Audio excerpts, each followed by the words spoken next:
Good morning, everyone. Let's begin with a new topic, the growing middle class envisages an end of privileges. We have studied in the previous classes the French society was divided into three estates or three classes. The first and second estates had all privileges by birth, and other third class had to pay all taxes to the government. Even church also collected taxes from the peasants and the third class only, or the third estates only.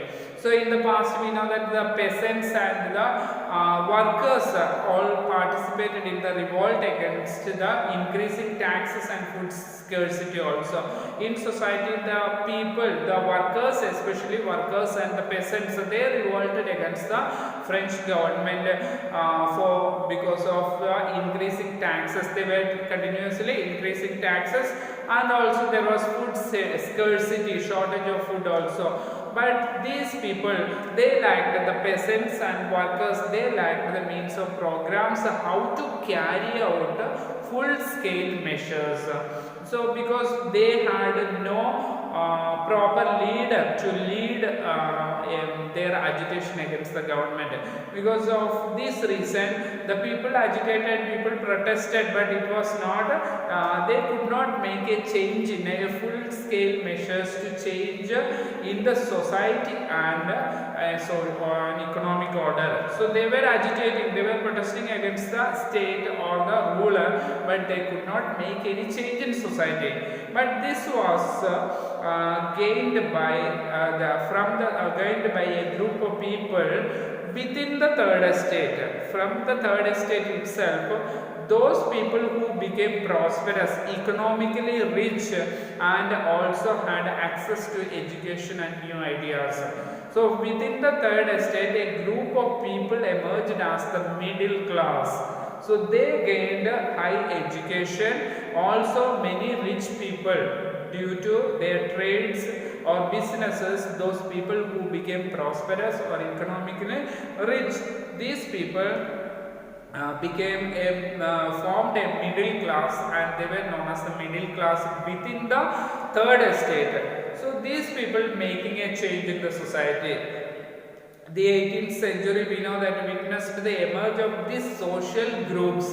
They were termed as middle class. They earned their wealth through expanding overseas trade. That means they had trade relations with other countries. These businessmen or business class, that remember, they belonged to the third estate only, not from the first and second estate. These people who had overseas trade, especially they were manufacturing the goods such as woolen and silk textiles. We know that these goods were used, all these textiles were used by the rich people in the society only. So they exported, these traders exported such kind of goods to other countries and earned huge profit. They became more richer and prosperous and became powerful also. And in addition to that, merchants and manufacturers, we know that in the third estate itself, there were another group of people who were included the professions.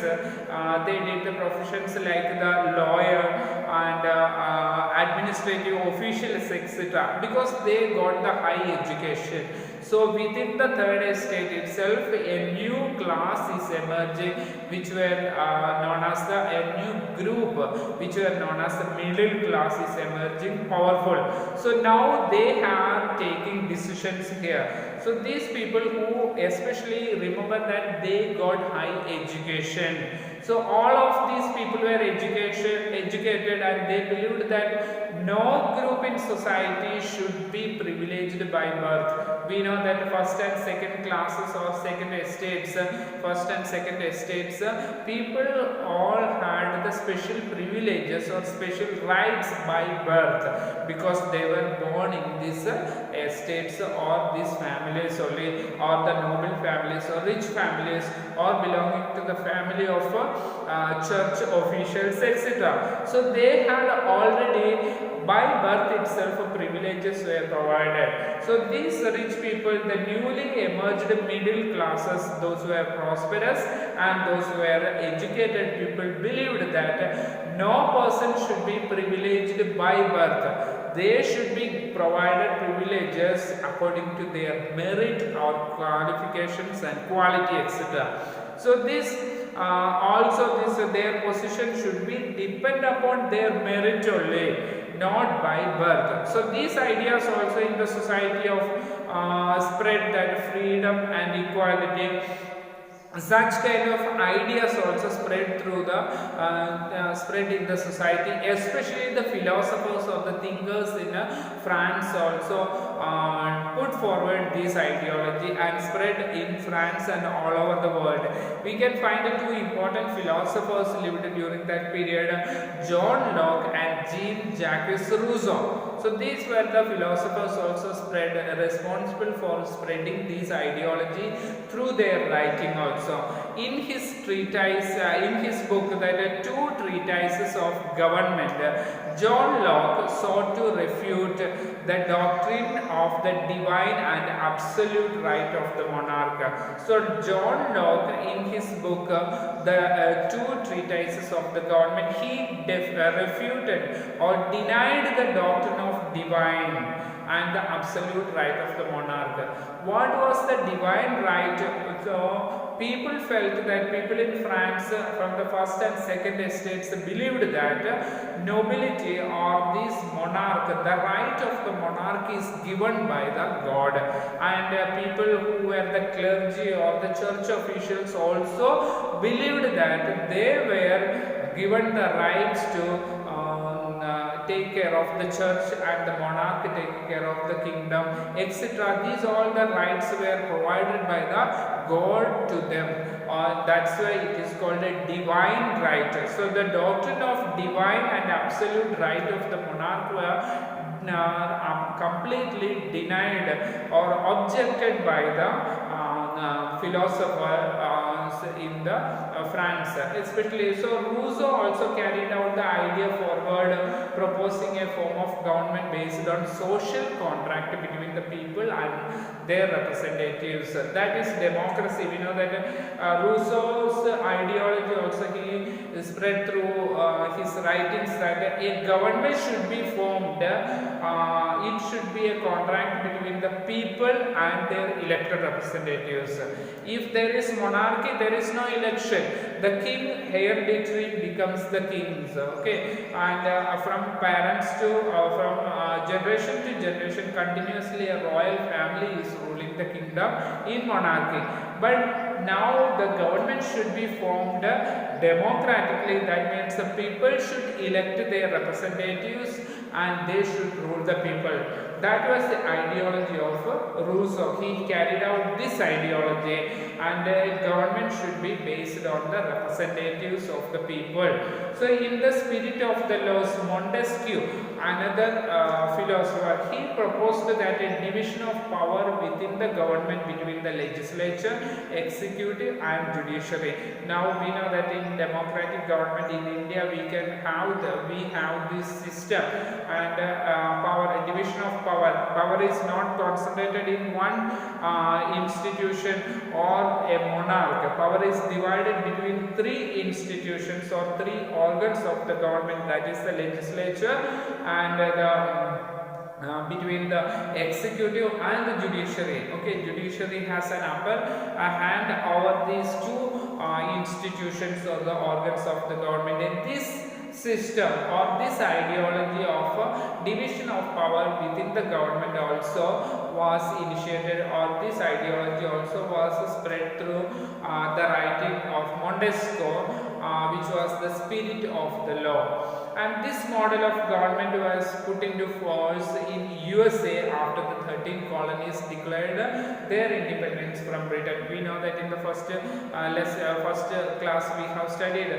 previous class we have studied that France helped, or Louis XVI helped the 13 American colonies to get independence from their common enemy Britain. So when 13 colonies of America declared independence, they followed this system of dividing the power of the government into three organs or the three institutions: legislative, the executive, and the judiciary. So the American Constitution and its guarantee of individuals' rights is an important example of political thinkers in France. How the political thinkers in France believed that rights of the citizens, individuals' rights, are given utmost importance. So when America declared independence, they prepared their constitution giving the complete independence to individual freedom and rights.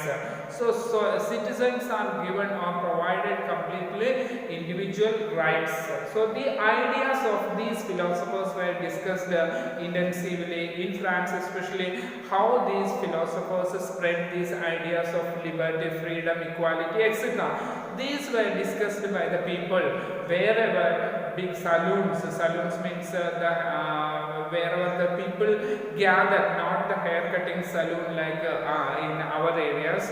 The saloons are the place where people gather together, and saloons or even the coffee houses, and wherever people spread among, they discussed these ideologies, okay, from the ideology of equality, freedom, and these ideologies were discussed by the people, and also these were spread through the books also and the newspapers. But one thing, many people were uneducated, they did not know how to read. So for these people, this ideology through the newspapers and which were spread through France were read out by the groups of people who were educated. In the public places, who educated people read out these ideologies loudly, so that the common people who were uneducated also get the knowledge of these ideas. So the news of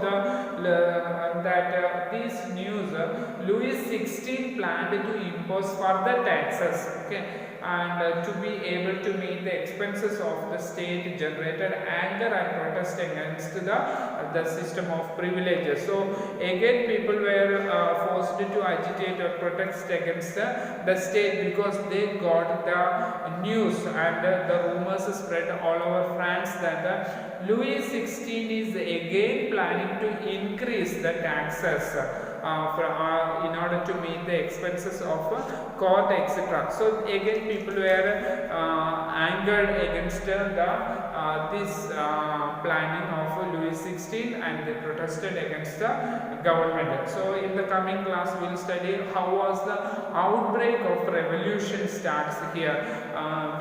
This is all beginning of French Revolution only. The actual revolution is coming to begin. Okay, that we will study in the next class.